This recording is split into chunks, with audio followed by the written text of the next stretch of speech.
चलो। बिस्मिल्लाहिर्रहमानिर्रहीम। Welcome to house of mathematics. This is doctor Abdul Rahman. आज हम आपको मैजिक स्क्वेयर्स के हवाले से कुछ इंफॉर्मेशन प्रोवाइड करेंगे। मैजिक स्क्वेयर्स 3x3 के, 5x5 के, 7x7 एंड सो ऑन किसी भी लेवल पर ये डेवलप किए जा सकते हैं। इस वक्त आपको एक 3x3 का मैजिक स्क्वेयर सामने नज़र आ रहा है। उसमें एलिमेंट्स 1 से लेकर 9 तक आपको फील्ड नज़र आ रहे हैं। इनका मकसद क्या है? एक्चुअली जो मैथमेटिक्स का सब्जेक्ट है वो हर लेवल पे बच्चा डिफ़िकल्ट पा रहा होता है, उसको मुश्किल समझ रहा होता है और इंटरेस्ट उसका डेवलप नहीं होता। अल्टीमेटली फिर बच्चे मैथमेटिक्स पढ़ना छोड़ देते हैं। तो ये चीज़ें कुछ इस अंदाज की होती हैं जिसमें बच्चे का इंटरेस्ट हमेशा क्रिएटेड रहता है और दिल कर रहा होता है कि कोई काम किया जाए। तो इस हवाले से ये जो 1 से लेकर 9 तक आपको फिगर्स नज़र आ रही हैं, इन फिगर्स को आपने देखना है कि अगर हम रो वाइज इनका सम करें तो 15 आ रहा है, ये जैसा कि सम करके दिखाया गया है। कॉलम वाइज सम करें तो फिर भी 15 आ रहा है, और अगर डायगोनल वाइज इस तरह और इस तरह सम करें तो देन भी 15 आ रहा है। यानी कि हर तरफ को सम इन फिगर्स का 15 है। तो अब सवाल है कि क्या ये फिगर्स बस ऐसे ही रट के लिख दी गई हैं या किसी रूल्स और रेगुलेशन के मुताबिक ये स्क्वायर बनाया गया है। तो जो रूल्स और रेगुलेशन यहाँ यूज हुए हैं वो अब हम इस साइड पे इस स्क्वायर को बनाने का तरीका सिखाएंगे कि ये किस तरह बनेगा। इसके बाद नेक्स्ट वीडियो में इंशाल्लाह आपको 5x5 का एक स्क्वायर बना के दिखाया जाएगा, इसी तरह का मैजिक स्क्वायर, जिसका total sum diagonal wise, row wise और कॉलम वाइज सेम आएगा इसी तरह से। और जो बच्चे इस 3x3 के बाद 5x5 का स्क्वायर इस लेक्चर को देख लेंगे, समझ लेंगे, इंशाल्लाह फिर वो हर तरह का ऐसा 7x7 और 9x9 का स्क्वायर बना सकेंगे। तो अब स्टार्ट करते हैं। इसमें जो सिर्फ 2 रूल इस्तेमाल किए जाते हैं, उन 2 रूल्स को ज़रा अच्छे तरीके से समझ लें। 3x3 से शुरू कर रहे हैं, फिर 5x5 को समझते समझते ये 1 हो जाएगा। हर बच्चा इस तरह का मैजिक स्क्वायर बनाने की पोजीशन में होगा। हाँ जी, इसका बनाने का तरीका, अब 3x3 के ये 9 बॉक्सेस, उसमें जो राइट साइड पर सेंट्रल बॉक्स होगा उसमें फर्स्ट एलिमेंट 1 लिखें, यानी कि हमारी काउंटिंग 1 से स्टार्ट हुई। उसके बाद यहाँ इस कोने से राइट साइड को चलना शुरू कर दें। ये हमने राइट साइड को मूव करना शुरू किया। ये पहला रूल आ रहा है। हम चलते चलते जो मेन 3x3 का स्क्वायर है, मेन स्क्वायर से हम बाहर निकल चुके।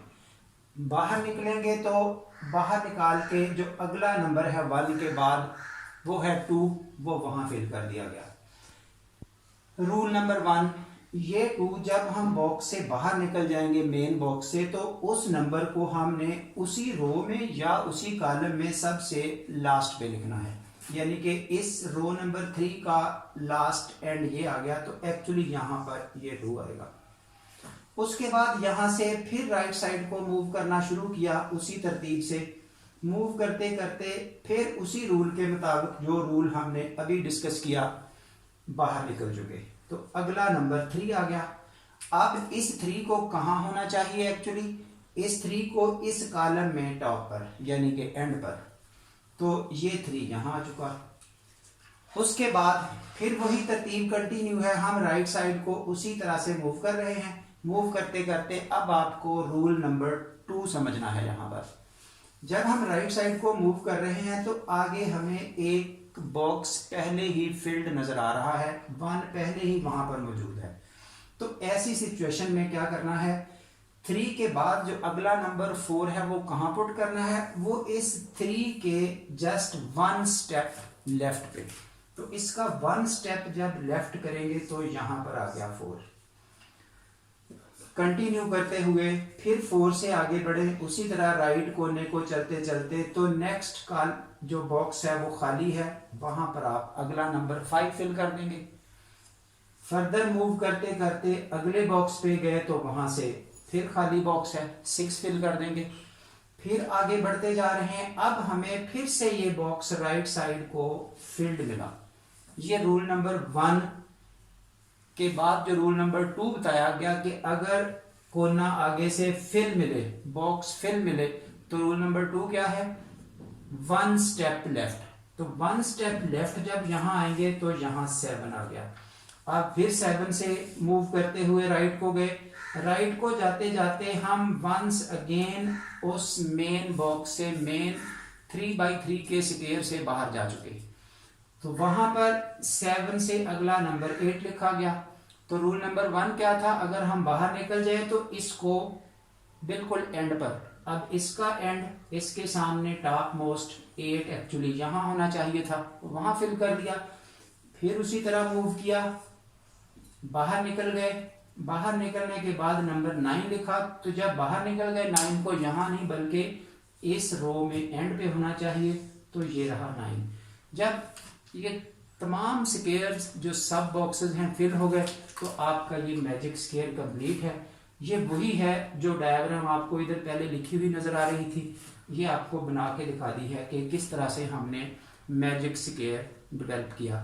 एक्चुअली जब इस तरह की चीजें बच्चे को थोड़ा सा समझने के लिए हेल्प करती हैं तो उसमें इंटरेस्ट डेवलप होता है बच्चे का कि हमने छोटे छोटे स्टेप्स कैसे करने हैं। तो इंशाल्लाह नेक्स्ट वीडियो में अभी आपको 5x5 का स्क्वायर बना के दिखाया जाएगा जिसमें कंप्लीट अंडरस्टैंडिंग हो जाएगी। हर तरह का फिर बॉक्स आप ये मैजिक स्क्वायर बना सकेंगे। इसके साथ साथ आखिरी बात, आप जिस पर्सन को, जिस बच्चे को वीडियो पसंद आई, लेक्चर पसंद आया, तो इसको शेयर भी करें, चैनल को सब्सक्राइब भी करें और आगे दोस्तों तक मज़ीद इसको आगे बढ़ाएं। Thank you very much.